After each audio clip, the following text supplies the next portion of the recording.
ఆదికాండం మొదటి అధ్యాయం మొదటి వచనం నుంచి మరలా చదువుతాను చూడండి. ఆదియందు దేవుడు భూమ్యాకాశములను సృజించెను.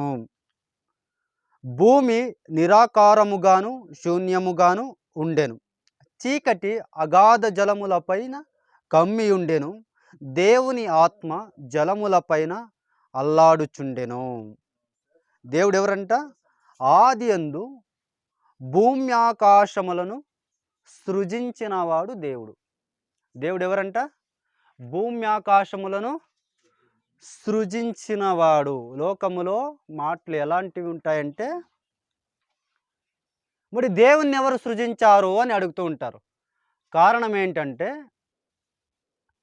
వాళ్ళు ఆరాధిస్తున్నటువంటి దైవాలు దేవతలు వాళ్ళు సృజించారు కాబట్టి. మన దేవుడు ఎవరు? మనల్ని సృజించినవాడు, భూమ్యాకాశములను సృజించినవాడు. మన దేవుడు ఎవరు? భూమ్యాకాశములను సృజించినవాడు, సమస్తానికి సంభూతుడు, ఆధారభూతుడు, సర్వలోక సృష్టికర్త. మనకి బైబిల్ ఎలా ప్రారంభమవుతుంది అంటే, ఆదియందు దేవుడు అంటే ప్రతి నిర్మాణము దేవుడు సృజించెను అంటేనే ప్రారంభమవుతుంది. యోహాను సువార్త 1వ అధ్యాయం 3వ వచనం.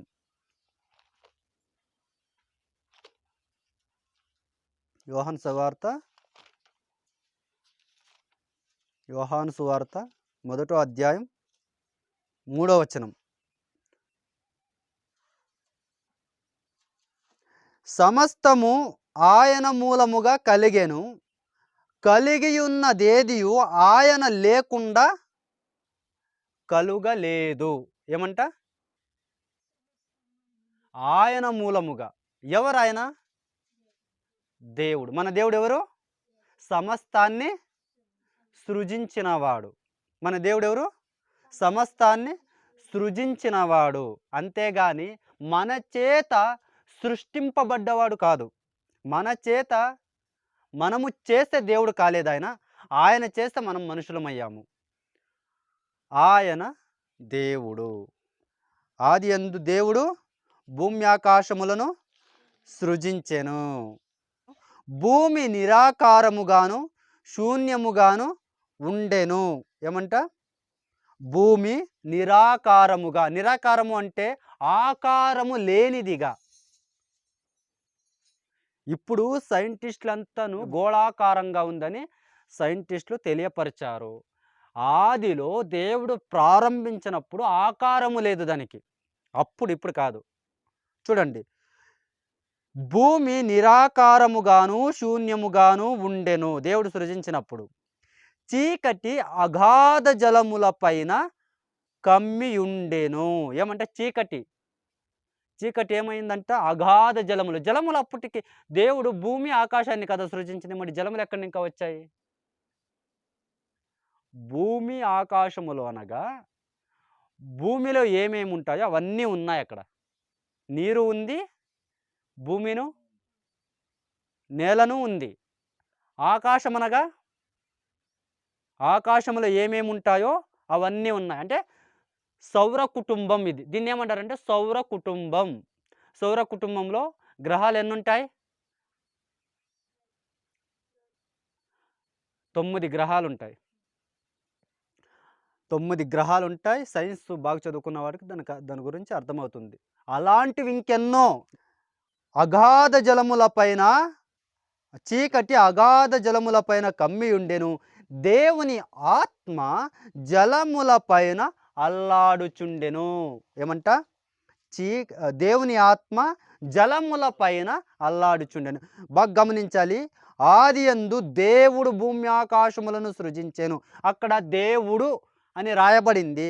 మనకు ఇక్కడ 3వ వచనములో దేవుడు, ఎక్కడ 4వ వచనంలో కాదు, 3వ వచనంలో 3వ వచనంలో దేవుని ఆత్మ జలముల పైన అల్లాడుచుండెను. ఇక్కడేమో దేవుని ఆత్మ అని ఉంది, పైనేమో దేవుడు అని ఉంది. దేవుడు ఆత్మనే కదా. ఆయనకి శరీరం లేదు. మనలాంటి భౌతికమైనటువంటి శరీరం లేదు. ఆయన ఆత్మనే. ఆయన ఆత్మ అయ్యుండగా మరలా దేవుని ఆత్మని ప్రత్యేకంగా రాయాల్సిన అవసరం ఏముంది? ఇక్కడ పైనేమో దేవుడు అని రాయబడింది. మూడో వాక్యములో దేవుని ఆత్మ అని రాయబడింది. పైన దేవుడు, కింద దేవుని ఆత్మ. మీరు గమనించాలి ఇక్కడ. దేవుడు భూమ్యాకాశములను సృజించెను. భూమి నిరాకారముగా అంటే ఆకారము లేనిదిగా ఉంది. శూన్యముగా ఉంది. అంటే ఖాళీగా ఉంది. ఖాళీగా ఉంది. తరువాత చీకటి అగాధ జలముల పైన కమ్మి ఉంది. అంటే చీకటిగా ఉంది. అక్కడ జలములున్నాయి. నేల మరి జలములు 2 ఏకమై దాన్ని భూమి అని పేరు పెట్టినాడు దేవుడు. ఇక్కడ చూడండి. తర్వాత దేవుని ఆత్మ జలముల పైన, ఆ జలములు అగాధ జలములు ఉన్నాయి కదా, ఆ జలముల పైన దేవుని ఆత్మ అల్లాడుచుందంట. ఇంగ్లీష్‌లో ఓవరింగ్ అంటని మనకు అక్కడ ఉంటుంది. అల్లాడుచుండెను. ఏంటి దాని అర్థం? ఎందుకు అల్లాడుచుండెను? దేవుడు భూమ్యాకాశములను సృజించాడు. ఇక్కడ దేవుని ఆత్మ అంటే మనకిద్దరు కనబడతా ఉన్నారు ఇక్కడ. దేవుడు కనబడతా ఉన్నాడు. దేవుని ఆత్మను దీన్నేమంటారంటే త్రిత్వము అంటారు. అంటే తండ్రి, కుమార, పరిశుద్ధాత్ములుగా ఉన్న ఏకదేవుడు. బహువచనంగా కనిపించే ఏకదేవుడు. బహుగా ఉన్నారు. తండ్రిగా ఉన్నాడు, కుమారునిగా ఉన్నాడు, పరిశుద్ధాత్మునిగా ఉన్నాడు, ముగ్గురుగా ఉన్నాడు. ముగ్గురుగా ఉంటూ ఏకదేవుడు అంటారు. దీన్ని అర్థం చేసుకునే దానికి చాలా కష్టము. కానీ ఎక్స్‌పీరియన్స్ కావాలి. ఎక్స్‌పీరియన్స్ అయితే చాలా ఈజీ. అర్థమవుతా ఉందా? ఎక్స్‌పీరియన్స్ కావాలి. అనుభవించాలి దాన్ని. దాన్నే ఎందుకు ఇక్కడ త్రిత్వము అనే పదాన్ని అంటే వాడాల్సి వస్తుందంటే, మనము మనుషుల్ని దేవుడు సృజించినప్పుడు, మనల్ని దేవుడు సృజించినప్పుడు 26వ వచనములో ఏమని ఉంది అక్కడ? దేవుడు మన స్వరూపమందు మన పోలిక చొప్పున నరులను అంటే నరులను చెయ్యుదుము అని అన్నాడు ఇక్కడ. మనము అనే పదాన్ని వాడుతున్నాడు. మనము అంటే అప్పటికి మానవులు ఎవ్వరు లేరు కదా. మనము అని ఎవరితో అంటున్నాడు అక్కడ? అంటే ఆయనతో పాటు కుమారుడు ఉన్నాడు, పరిశుద్ధాత్ముడు ఉన్నారు. వాళ్ళు కలిసి తీసుకుంటున్నటువంటి నిర్ణయం ఇది. ఇక్కడ మీకు తండ్రి, కుమార, పరిశుద్ధాత్ములను కూడాను పరిచయం చేయబోతుంది ఇక్కడ ఈ వాక్యం, ఈ అధ్యాయం. అది మొదటో అధ్యాయమే. ఆదికాండం మొదటో అధ్యాయమే. తండ్రి, కుమారులను కూడాను, తండ్రి, కుమార, పరిశుద్ధాత్మల్ని పరిచయం చేయబోతుంది. త్రిత్వాన్ని పరిచయం చేస్తుంది. తరువాత దేవుడు భూమ్యాకాశములను సృజించాడు. ఇప్పుడు దేవుని ఆత్మకు దాన్ని అప్పగిస్తున్నాడు. ఎందుకు? సూపర్వైజింగ్ చేయడానికి. ఈ భూమి మీద మనుష్యులు నివాస యోగ్యమైనదిగా చేయడానికి పరిశుద్ధాత్మకి అప్పగిస్తున్నాడు. ఆయన దాన్ని సూపర్వైజింగ్ చేస్తున్నాడు. మాడిఫికేషన్ చేస్తున్నాడు ఇక్కడ పరిశుద్ధాత్మ. దేవుడేమో భూమ్యాకాశములను సృజించాడు. దేవుని ఆత్మ మాడిఫికేషన్ చేస్తూ ఉంది. మనుషులు నివాసము చేయడానికి యోగ్యమైనదిగా ఆయన మార్పడిస్తున్నాడు ఇక్కడ. అర్థమవుతుందా మీకు? దేవుని ఆత్మ అక్కడ ఏ విధంగా కార్యం జరుగుతూ ఉందని. దేవుడు భూమి ఆకాశములను సృజించిన తర్వాత దేవుని ఆత్మ సూపర్వైజింగ్ చేస్తూ ఉంది. మీకు ఒక విషయాన్ని చెప్తాను ఇక్కడ, మీకు ఈజీగా అర్థం అవడానికి. మన ఇంట్లో కోళ్ళు ఉంటాయి. అర్థమవుతుందా? మన ఇంట్లో కోళ్ళు ఉంటాయి. కోడి గుడ్డు పెడుతుంది. గుడ్డు పెట్టిన వెంటనే ఆ గుడ్డులో నుంచి పిల్ల బయటికి రాదు. వస్తుందా? కోడి అనేది గుడ్డు మీద 21 దినము పొదిగితే అప్పుడు ఆ గుడ్డులో నుంచి కోడి పిల్ల అనేది బయటకొస్తుంది. ఆ కోడి గాని ఆ గుడ్డు మీద కూకోలేదంటే పిల్ల రాదు. వస్తుందా? రాదు. అట్లే దేవుని ఆత్మ ఈ భూమి మీద దాన్ని ఏ విధంగా కోడి పిల్లలు చేయడానికి దాని మీద పొదుగుతుందో, ఆ విధంగా పవిత్రాత్మ భూమిని అంతట కమ్ముకొని దాన్ని మాడిఫికేషన్ చేస్తున్నాడిక్కడ. సూపర్వైజింగ్ అంత నివాస యోగ్యమైనదిగా దాన్ని మారుస్తున్నాడు. భూమి మీద మనుషులు నివాసముగా లేక జీవులు నివాసముగా ఉండేదానికి దాన్ని యోగ్యమైనదిగా చేస్తున్నాడు. అంతకుముందు అది ఆకారము లేనిది, జీవము లేనిదిగా ఉంది. ఏది? భూమి. ఆయన ఎప్పుడైతే దాన్ని సూపర్వైజింగ్ చేస్తున్నాడో, ఆయన ఎప్పుడైతే మోడిఫికేషన్ చేస్తున్నాడో, అప్పుడు అందులో ఏమైతే దేవుడు సృష్టించినటువంటి ప్రాణులు దాంట్లో నివాసం చేయడానికి అది యోగ్యమైనదిగా మార్పడుతుంది. ఇప్పుడు చూడండి తర్వాత 4వ వచనము. దేవుడు జలముల పైన దేవుని ఆత్మ జలముల పైన అల్లాడుచుండెను. దేవుడు వెలుగు కమ్మని పలుకగా. ఏమంట? దేవుడు వెలుగు కమ్మని పలుకగా. ఎప్పుడు? ప్రారంభంలో. దినాలైన తర్వాత కాదు ఇక్కడ రాస్తా ఉండేది. అంతే కదా? చాలా స్పష్టంగా ఉంది. ఆదియందు అని ఉంది. అక్కడ ఒక్క దినం అయినట్టుగా కూడాను లేదు ఇంకాను. ఏం చెప్తా ఉన్నాడు ఇక్కడ? దేవుడంట వెలుగు కమ్మని పలుకగా. అంటే దీని అర్థం ఏమి అంటే, ఆకాశములో ముందుగానే మొత్తాన్ని కలుగజేశాడు ఇక్కడ. ఇప్పుడు దానికి ఆజ్ఞాపిస్తున్నాడు. వెలుగు కమ్మని చెబుతున్నాడు. ఎప్పుడైతే మనం ఇంట్లో స్విచ్ నొక్కగానే భగ్గుమని లైట్ వెలుగుతుందో, అలాగ దేవుడు ఎప్పుడైతే దాన్ని పలకగానే, వెలుగు కాని పలకగానే భగ్గున ఒక్కసారి ఆకాశంలో ఉన్నటువంటి సూర్యచంద్ర నక్షత్రాలు వెలిగాయి. అర్థమైంది? అంతకుముందు చీకటి ఉంది. దేవుడు సూర్యచంద్రులను సృష్టించినప్పటికీ వాటికి ఇంకను వెలుగు కమ్మని పలికిండ్లే, చెప్పలే. ఎప్పుడైతే చెప్పాడో, మన ఇంట్లో స్విచ్ వేయగానే మన ఇంట్లో ఉన్నటువంటి బల్బు వెలుగుతుందో, ఆ విధముగా సూర్యచంద్రులు వెలిగారు. వెలుగు కమ్మని పలుకగా వెలుగాయను. దాన్ని బట్టి దేవుడు ఆదియందు భూమి ఆకాశములను సృజించినప్పుడు, భూమి ఆకాశములు అనగా ఆకాశములో ఉన్నటువంటి మొత్తాన్ని ఆదియందే సృజించి ఉన్నాడు. భూమి ఆకాశములు ఏకమై ఉన్నాయి. చాలామంది భూమి ఆకాశం మాత్రమే పలికిన్నాడు కదా, మరి గ్రహాలు వేరే గ్రహాలు ఉన్నాయి, అట్లా వేరే చంద్రులు ఇట్లా అన్ని అక్కడ రాయబడలేదు కదా అని మాట్లాడుతూ ఉంటారు. ఈ గ్రంథం అనేది రాసింది ಕ್ರಿಸ್ತ ಪೂರ್ವము 1400 ವರ್ಷಗಳ ಹಿಂದೆ ಬೈಬಲನ್ನು ಮೋಶೆ ಬರೆದಿದ್ದು. ಅವತ್ತಿನ ಕಾಲದಲ್ಲಿ అప్పట్లో ఉన్నటువంటి ప్రజలకి అర్థమయ్యే విధంగా రాయబడ్డారు. ఇది హిబ్రూ సంస్కృతిలో. అర్థమైందా?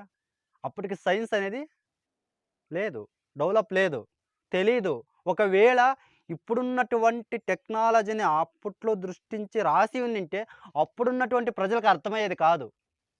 అర్థమవుతుందా? ఇప్పుడున్నటువంటి సైన్స్ టెక్నాలజీని తీసుకొని వచ్చి వాళ్ళకి ఇస్రాయేల్ ప్రజలకు చెప్తే అర్థమవుతుందా? ఎప్పుడు 1400 సంవత్సరాల వెనకాల. 1400 అంటే బీసీ, క్రిస్త పూర్వము, క్రిస్తు పుట్టక ముందు. అంటే ఇప్పటికీ దాదాపు ఒక 3500 సంవత్సరాల వెనకాల. అప్పుడున్న ప్రజలకి అర్థమయ్యేదా? అర్థమయ్యేది కాదు. అప్పుడున్నటువంటి ప్రజలకు ఏ విధంగా చెబితే అర్థమవుతుందో ఆ విధంగా రాస్తూ వచ్చారు. చూడండి, దేవుడు వెలుగు కమ్మని పలుకగా వెలుగు కలిగెను. దేవుడు వెలుగు మంచిదైనట్టు దేవుడు చూచెను. ఏమంటే దేవుడు ఎలా చూశాడంట? వెలుగుని మంచిదైనట్టు చూచెను. కారణం ఏంటి? దాన్ని కలుగజేసింది ఎవరు? దేవుడు. కాబట్టి దేవుడు దాన్ని ఏ విధంగా అంటున్నాడంటే, మంచిదైనట్టు దేవుడు చూచెను. దేవుడు వెలుగును, చీకటిని వేరు పరిచెను. ఏం చేస్తా ఉన్నాడంట?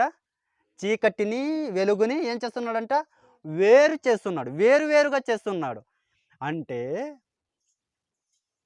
పరిశుద్ధాత్ముడు నిరాకారముగా ఉన్నటువంటి భూమిని దాన్ని మాడిఫికేషన్ చేసి దానికొక ఆకారాన్నిచ్చిన తర్వాత దేవుడు వెలుగు అని వెలుగు కమ్మని చెప్పగా వెలుగు అయితే వెలుగుని అంతకు ముందు ఉన్నటువంటి చీకటిని దేవుడిచ్చినటువంటి వెలుగు 2 ఏకముగా కాకుండా విడివిడిగా వెలుగుని దాన్ని వేరుపరుస్తున్నాడు ఇక్కడ.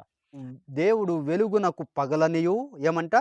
పగలనియు చీకటికి రాత్రి అనియు పేరు పెట్టెను.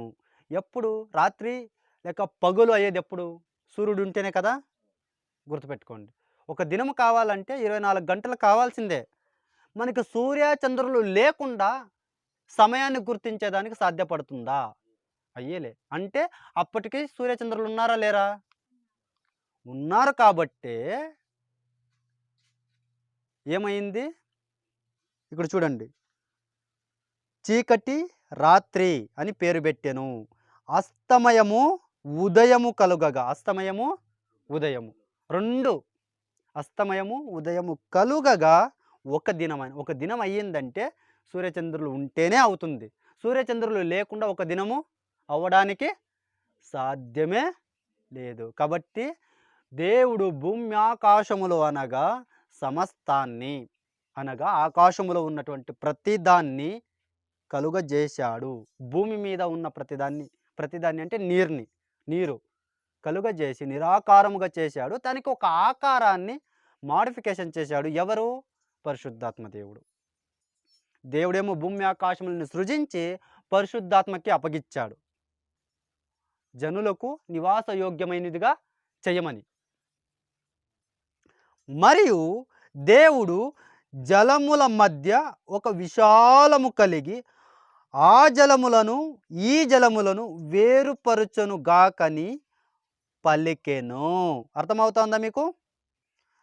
జలములను అప్పటిదాకా సముద్రము అంటే నీరు, జలములు, భూమి ఏకమై ఉన్నాయి. వేరువేరుగా లేదు. అర్థమవుతుందా? వేరువేరుగా లేదు. అంటే ఈ విధంగా మనము నేల ఉంది కదా, ఇలాంటి నేల కనపడతా ఉండలేదు అప్పటికి. అప్పటికి కనపడక దేవుడు ఏం చేస్తా ఉన్నాడు? జలముల మధ్య ఒక విశాలము కలిగి ఆ జలములను ఈ జలములను వేరుపరుచునని గాకని పలికెను. ఏమంట? కింది జలములను పై జలములను ఏం చేయమంటా ఉన్నాడు దేవుడు? వేరుపరుస్తున్నాడు. కాబట్టి వేరుపరిచినప్పుడు మధ్యలో స్పేస్ వస్తుంది. ఇప్పుడు ఆరిన నేల కనపడుతుంది. వేరుపరిచేంత వరకు లేదు. మనకి ఆరిన నేల కనపడలే. ఇక్కడ చూడండి ఒకసారి. వేరుపరచగాకని పలికాను. దేవుడు ఆ విశాలము చేసి విశాలము క్రింది జలములను విశాలము మీద జలములను వేరుపరచగా ఆ ప్రకారమే ఆయను. దేవుడు ఆ విశాలముకు ఆకాశమని పేరు పెట్టెను. ఆకాశం అంటే ఈ స్పేస్ని, ఖాళీ ఉంది కదా, దీన్ని ఆకాశం అని అక్కడ పేరు పెడతాం. పైన బ్లూ కలర్లో కనిపించింది ఈ స్పేస్ని ఆకాశం అని పేరు పెట్టాను. అప్పటిదాకా పైనున్న జలములు కిందున్న జలములు ఏకమై ఉన్నాయి. ఇది ఇప్పుడు ఏమి వేరుపరుస్తున్నాడు. కింద ఉన్నటువంటి జలాలు కింద, పైన ఉన్నటువంటి జలాలు మధ్యలో స్పేస్ వచ్చింది. ఆరిన నేల కనబడుతుంది. ఇప్పుడు చూడండి, పేరు పెట్టెను. అస్తమయము దేవుడు విశాలము చేసి విశాలము క్రింది జలములను విశాలము మీద జలములను వేరుపరపగా ఆ ప్రకారం ఆయను. దేవుడు ఆ విశాలముకు ఆకాశం అని పేరు పెట్టెను. అస్తమయము ఉదయము కలుగగా 2వ దినమాయెను. ఇది 2వ దినము ఈ పని చేశాడు. మొదటో దినం ఏం చేశాడో చూసాము. 2వ దినము ఏం చేశాడో చూసాము. అర్థమవుతా ఉందా? ఇక్కడ మీకు క్లారిటీ ఉందా? మనకి ఎవరైనా బైబిల్లో అది అట్లుంది ఇది ఇట్లుంది అంటే మనం సమాధానం ఇచ్చేవాళ్ళుగా ఉండాల. అర్థమవుతుందా మీకు? అందుకే నేనేమైతే ప్రసంగాలు చేస్తూ ఉంటానో మీకు దీంట్లో ఇక్కడ ఏమైనా డౌట్లు ఉన్నప్పుడు లేక మీరు చదువుతున్నప్పుడు మీకు డౌట్లు వస్తే దాన్ని రాసి పెట్టుకొని మీరు ఒక దినము అడిగినట్లయితే ఆ ప్రశ్నలన్నిటికీ సమాధానం నేనిస్తా. దేవుడు 9వ వచనం. దేవుడు ఆకాశము క్రిందనున్న జలము దేవుడు ఆకాశము క్రిందనున్న జలములొక చోటనే కూర్చబడి ఆరిన నేల కనపడను గాకని పలుకగా, ఆ ప్రకారమాయెను. ఎప్పుడంట? దేవుడు ఆకాశము క్రిందనున్న జలములో ఒక చోట, అంటే ఆకాశం కింద ఉన్నటువంటి నీరున్నాయి కదా, జలములు అవంతా ఒక చోటికి పోని అని కూర్చబడి ఆరిన నేల కనపడని అని పలికినప్పుడు ఏం కనబడుతుందంట? అదే విధంగా అయింది కాబట్టి ఆ ప్రకారం ఆయన ఆరిన నేల అప్పుడు కనపడతా ఉంది. అప్పటిదాకా ఆరిన నేల లేదు. దేవుడు ఆరిన నేలకు భూమి అని పేరు పెట్టెను. ఏమంటే ఆరిన నేలకి అని పేరు పెడతా ఉన్నాడు ఇప్పుడు? భూమి. మరి దేవుడు ఏంటి ప్రారంభంలోనే భూమిని సృజించాను అని ఉంది కదా. దేవుడు సృజించాడు, కానీ ఇప్పుడు దానికి ఒక ఆకారం వచ్చింది. ఇప్పుడు దానికి నివాస యోగ్యమైందిగా, అంటే మనుషులు జీవించడానికి యోగ్యమైంది. పరిశుద్ధాత్ముడు దాన్ని మోడిఫికేషన్ చేస్తూ వస్తూ దేవుడు దాన్ని వేరుపరుస్తున్నప్పుడు ఇప్పుడు ఆ నేల మీద ఉండొచ్చు. దానికి ఏమని పేరు పెట్టాడు దేవుడు? భూమి. జలరాశికి ఆయన సముద్రములని పేరు పెట్టెను. అది మంచిదని దేవుడు చూచెను. దేవుడు గడ్డిని విత్తనములిచ్చు చెట్లును భూమి మీద తమ తమ జాతి ప్రకారము తమకు విత్తనము గల ఫలమిచ్చు ఫలవృక్షములను భూమి మొలపించుగాకని పలుకగా ఆ ప్రకారమాయెను. ఏమంట? భూమికి ఏమని ఆజ్ఞాపించాడంట? తమ తమ జాతి ప్రకారము తమలో విత్తనముల గల ఫలమిచ్చు ఫలవృక్షములు భూమి మొలపించాలంట. మొలపించమని ఎవరికి చెప్తా ఉన్నాడు? భూమికి చెప్తా ఉన్నాడు ఇక్కడ. భూమికి చెప్పగానే ఇక్కడ చూడండి, మొలపింపగా అది విత్తనములిచ్చి చెట్లను తమ తమ జాతి ప్రకారము తమలో విత్తనములు గల ఫలవృక్షములు మొలపింపగా అది మంచిదని దేవుడు చూచెను. అస్తమయము ఉదయము కలుగగా 3వ దినమాయెను. ఇలాంటి దేవుడు సమస్తాన్ని ఒకటొకటిగా చేసుకొని వచ్చినట్టుగా మనకి బైబిల్ గ్రంథము తప్ప వేరే ఏ గ్రంథాలను దొరకదు. కాబట్టి అనేక విషయాలు సైంటిస్టులు, మనకి ఆంధ్రలో ఒక వ్యక్తి ఉన్నాడు, ఆయన పేరు బాబు గోగినేని అంటే. ఆ వ్యక్తి ఆలోచన ఏ విధంగానంటే, ఇక్కడ మనకి 14వ అధ్యాయంలో ఏముందంటే, అదే ఆదికాండం 1వ అధ్యాయం 14వ వచనంలో ఏముందంటే, దేవుడు పగటిని రాత్రిని వేరుపరిచినట్లు ఆకాశ విశాలముల మందు జ్యోతులు కలుగనును గాకనియు అవి సూచనలకు కాలమందు దిన సంవత్సరములను సూచించుటకై ఉండును గాకనియు భూమి మీద వెలుగునిచ్చుటకు అవి ఆకాశ విశాలమందు జ్యోతులయుండు గాకనియు పలికెను. అంటే సూర్యచంద్రుల్ని, ఇక్కడ జ్యోతులు అనేది సూర్యచంద్రుల్ని చెప్తా ఉన్నాడు. కాబట్టి 4వ దినము సూర్యచంద్రులు అయితే 4 దినాలు ఎట్లా అయ్యాయి అని క్వశ్చన్ చేస్తూ ఉంటాడు ఇక్కడ. దేవుడు అక్కడ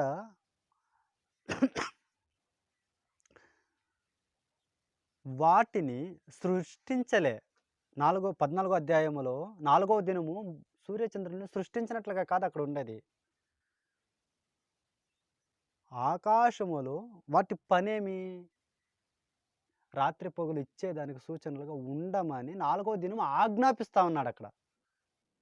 కలుగజేసిందేమో ప్రారంభంలోనే జరిగింది కాబట్టి 4 దినాలు అయ్యాయి. 4వ దినము సూర్యచంద్రులకు వాటి పని ఏమి అనేది ఆజ్ఞాపిస్తున్నాడు ఇక్కడ. అవి చెప్తా ఉన్నాడు, ఆకాశంలో ఉండాలి, ఆ వెలుగు ఇవ్వాలి, దిన సంవత్సరాలు చూడాలని ఆజ్ఞాపిస్తూ ఉన్నాడు 4వ దినాన. ఆ రోజు సృజించలేదు వాటిని. అంటే దీన్ని బట్టి ఏమర్థమవుతుందంటే, ఎంత పెద్ద చదువులు చదువుకున్నా బైబిల్‌ని అర్థం చేసుకునేది అంత ఈజీ కాదు అని దీన్ని బట్టి అర్థమవుతుంది. అంతే. సైంటిస్ట్‌లైనా, ఐపీఎస్‌లైనా, ఐఏఎస్‌లైనా, ఇంజినీర్‌లైనా, డాక్టర్‌లైనా, ఇంకెవరైనా, ఎవరైనా బైబిల్‌ని అర్థం చేసుకునేది అంత ఈజీ కాదు. కాబట్టి దేవుని యొక్క సహాయము చేత చదవాలి. కాబట్టి దాన్ని అర్థం చేసుకునేంతటి జ్ఞానాన్ని దేవుడు మనకు అనుగ్రహిస్తాడే గానీ, మనమేదో లోకరీతిగా దాన్ని దూషించాలా, చెడ్డదిగా చూపించాలా అనేసి, ఒక పక్కన ఇంకా ఎల్‌కేజీ పిల్లోళ్ళు లేకపోతే ఒకటో, రెండో తరగతి పిల్లోళ్ళ మాదిరిగా చదువుకుంటూ పోయామనుకో, బైబిల్ ఎవరికీ అర్థం కాదు. ఎవ్వరికీ అర్థం కాదు. కాబట్టి దేవుడు కొంతమందికి బోధించే వరాన్నిస్తాడు. అందరికీ కాదు. కొంతమందికి బోధకులున్నారంటే, అది మిగతా వాళ్ళకి దాన్ని బోధించేంత సామర్థ్యం ఉండదు కాబట్టి కొంతమందికి ఆ వరాన్నిస్తాడు. ఒక్కొక్కరికి ఒక్కొక్క వరాన్నిచ్చినట్లుగా అందరికీ ఈజీగా అర్థమైపోయిందనుకో, బోధించేవాడు అవసరం లే అక్కడ. అవసరం ఉంటుందా? ఇప్పుడు మీకందరికి మనమంతాను ఉన్నాము. ఈజీగా అర్థమైపోయిందనుకో, చదివిన వెంటనే మనకు అర్థమైపోయిందంటే ఎత్తిపెట్టి ఆరాంగా ఇంట్లో ఉండొచ్చు. బోధించే వరము అవసరంలే, బోధించడానికి నేను అవసరంలే. ఎలా అంటే మీ దగ్గర బైబిల్ ఉంది. మీరు చదివేయచ్చు, ఆరాంగా ఉండొచ్చు. దాన్ని అర్థం చేసుకునేంతటి జ్ఞానాన్ని దేవుడు అడిగినప్పుడు ఇస్తాడు. బోధించే వరము ఇస్తున్నాడు అంటే, అది మిగతా వాళ్ళకి అంత ఈజీగా అర్థం కాదు కాబట్టి, బోధించేవాడు అవసరం ఉన్నాడు కాబట్టి ఆ వరాన్ని ఇచ్చాడు. కాబట్టి బాబు గోగినేని అయినా, ఇంక పెద్ద సైంటిస్ట్‌లైనా, ఇంజినీర్‌లైనా, డాక్టర్‌లైనా, ఐపీఎస్‌లైనా, ఐఏఎస్‌లైనా బైబిల్‌ని అంత ఈజీగా అర్థం చేసుకోవడానికి వాళ్ళు ఎంత పెద్ద చదువులైనా, ఇంకోటి మీకు తెలుసునా? ఎంత ఎక్కువగా చదివితే అంత మూర్ఖులుగా మారిపోతారు. అంత అజ్ఞానులుగా మారిపోతారు వాస్తవానికి.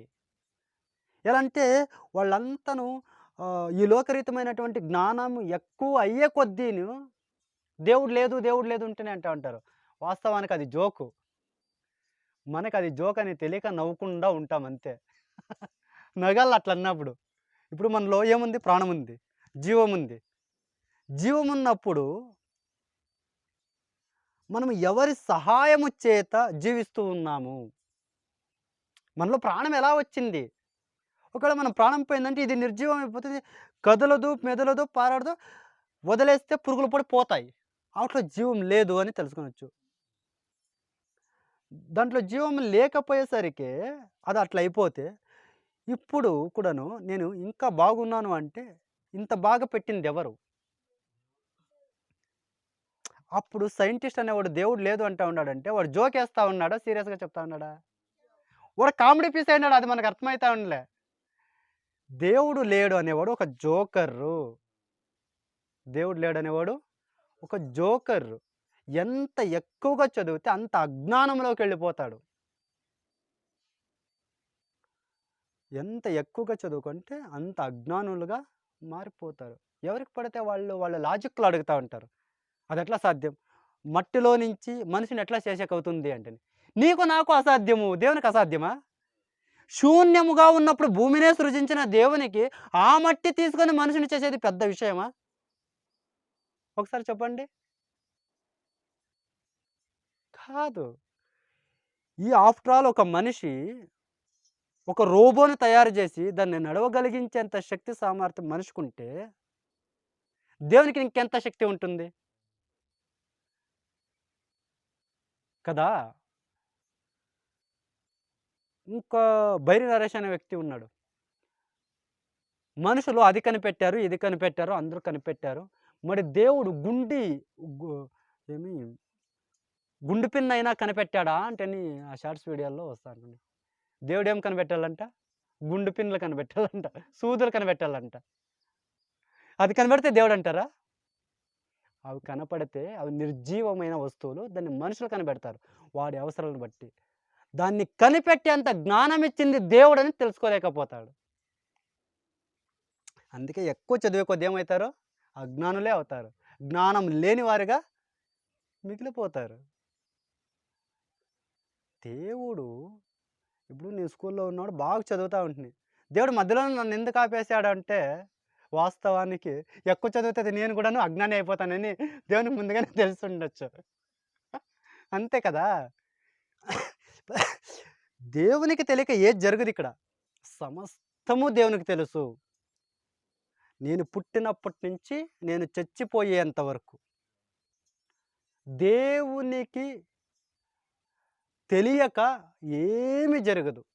నా ప్రవర్తన, నా ఆలోచన, నా నోటిలో నుంచి మాట వస్తుంది కదా! రాక మునిపే నేనేం మాట్లాడుతానో దేవునికి తెలుసు.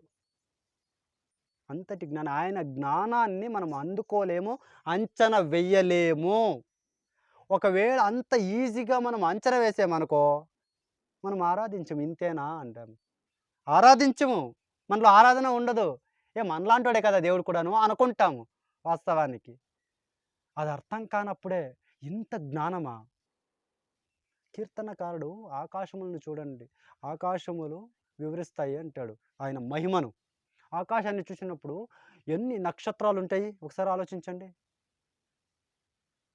ఎవరైనా కౌంట్ చేయగలరా? ఇప్పటిదాకా కౌంట్ చేయలేరు, చెయ్యరు కూడా భవిష్యత్తులో. వాటిని చూసినప్పుడు అర్థమైతుంది. అక్కడ ఎవరు పెట్టారు ఆ నక్షత్రాలని అని? దేని ఆధారంగా అవి నిలబడి ఉన్నాయి అని? దేవుడున్నాడు అని చెప్పడానికి ఆకాశాన్ని చూసినా చాలు. సూర్యచంద్రులు వెలిగిస్తున్నారు. రాత్రి పగళ్ళు అవుతా ఉంది. ఈ భూమి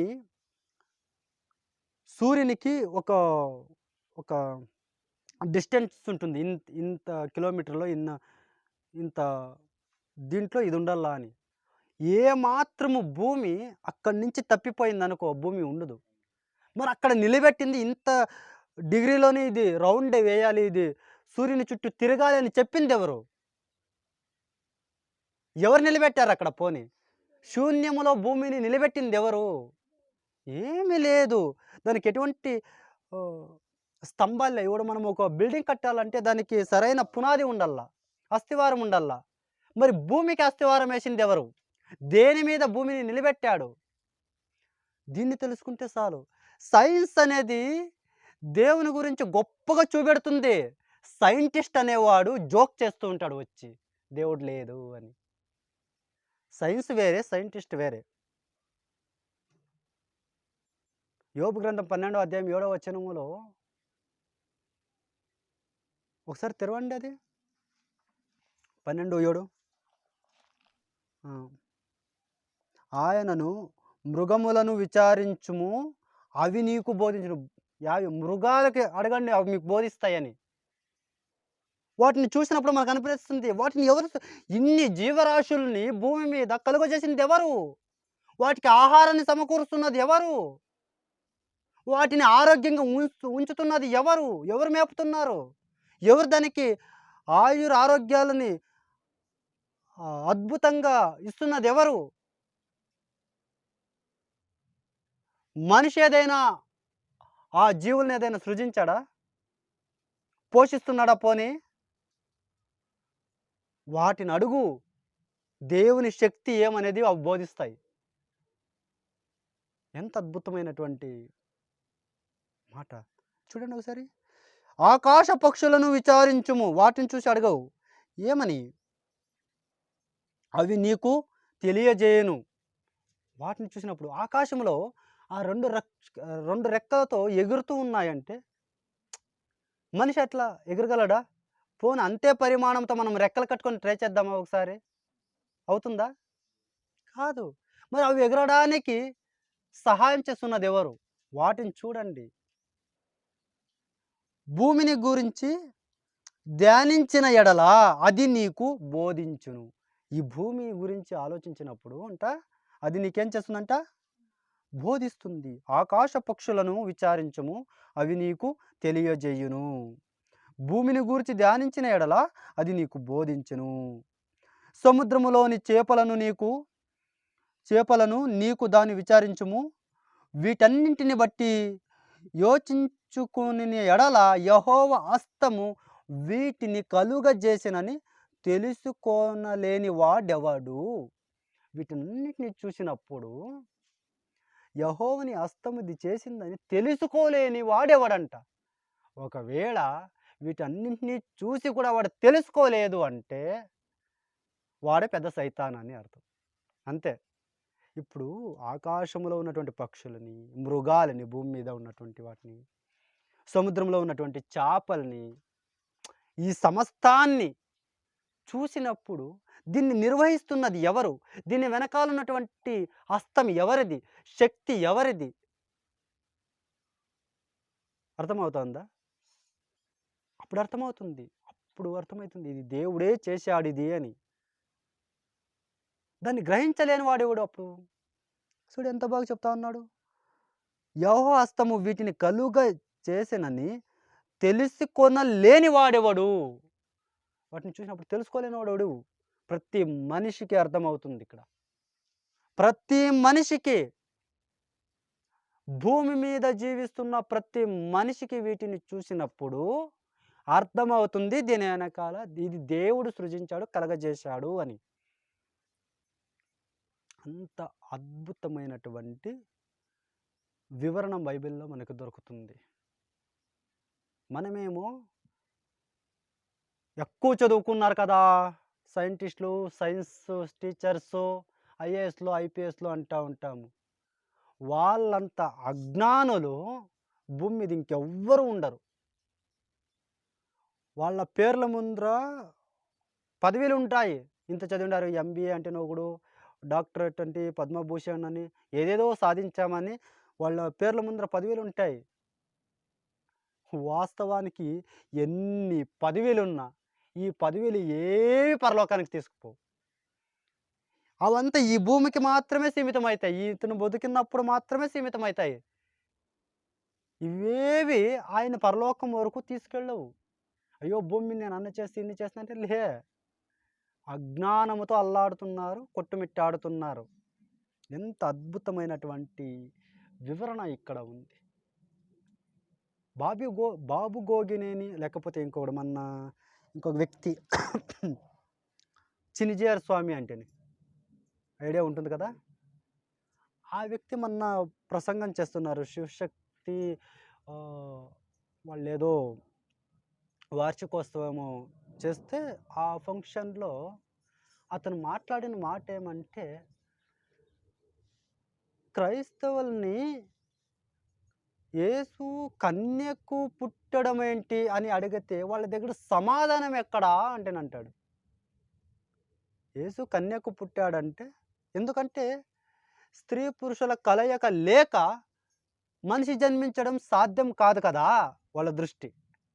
ఎక్కడా లోకానుసారంగా. వాడికి అర్థం కాలేదు యేసు ప్రభువే నిజమైన దేవుడు అని. ఆయనకి అసాధ్యమైంది అంటే ఏముంది? మొట్టమొదటి మానవుడైన ఆదాముని ఎలా సృజించాడు? మట్టితో. మట్టిని తీసుకొని మనిషిగా రూపించి దానిలో జీవశ్వాసాన్ని ఊదిన దేవుడికి కన్య గర్భమందు జన్మించడానికి అసాధ్యమా?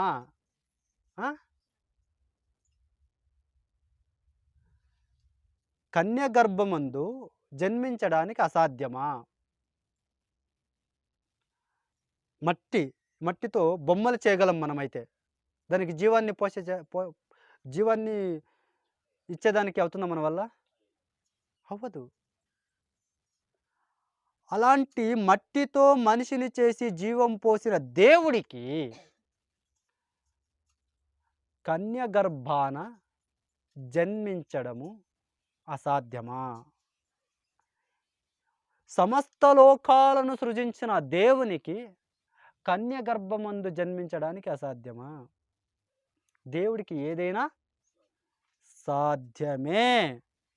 అప్పుడే ఆయన్ని దేవుడు అంటాం మనము. సామాన్యులలాగా మనుషుల్లాగే ఆయన జన్మిస్తే ఆయన దేవుడు ఎందుకు అవుతాడు? మనిషి అవుతాడు గాని.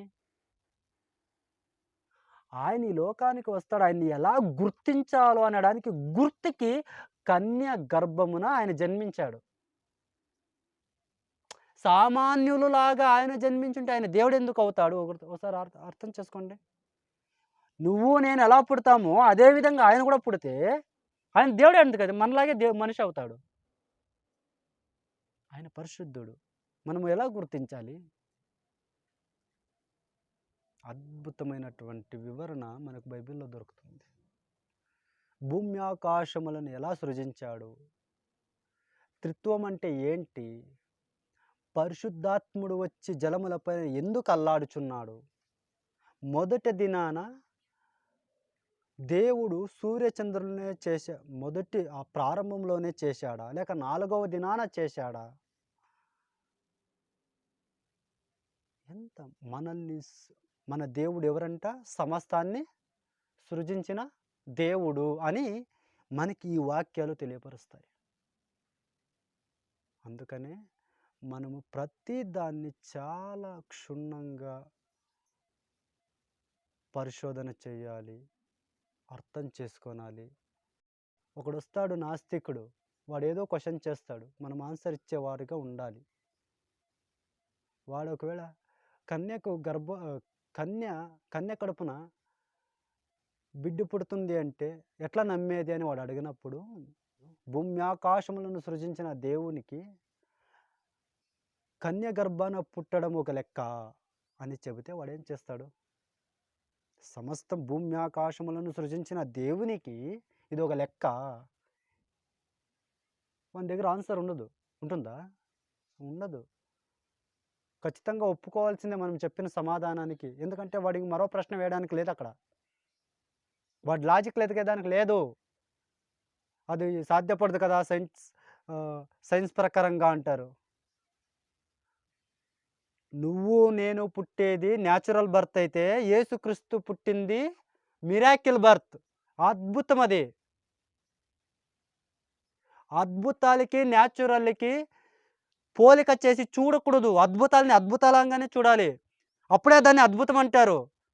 న్యాచురల్తో పోల్చి ఇది అద్భుతం అంటే అయ్యలే, అప్పుడు అద్భుతమా? కాదది. అవుతుందా? అద్భుతం అవుతుందా?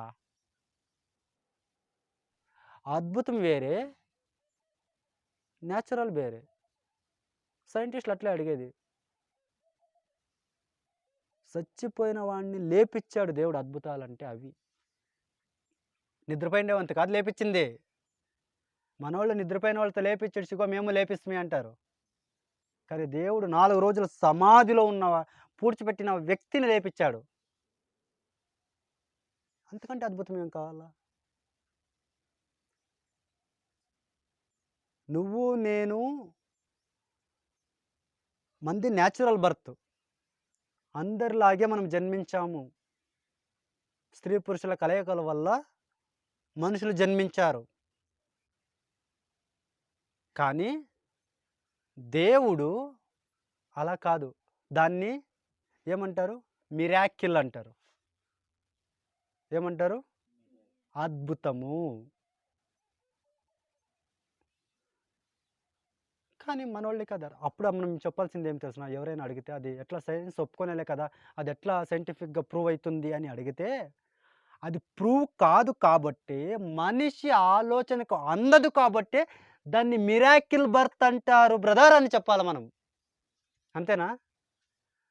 అది నువ్వు నేను ఆలోచన చేసినట్టుగానే అది జరిగితే అది దేవుని కార్యం ఎలా అవుతుంది? వాడిని అడగాల. అది దేవుని కార్యం అని ఎందుకంటామంటే, నీ అంచనకు నా అంచనకు అది అందదు.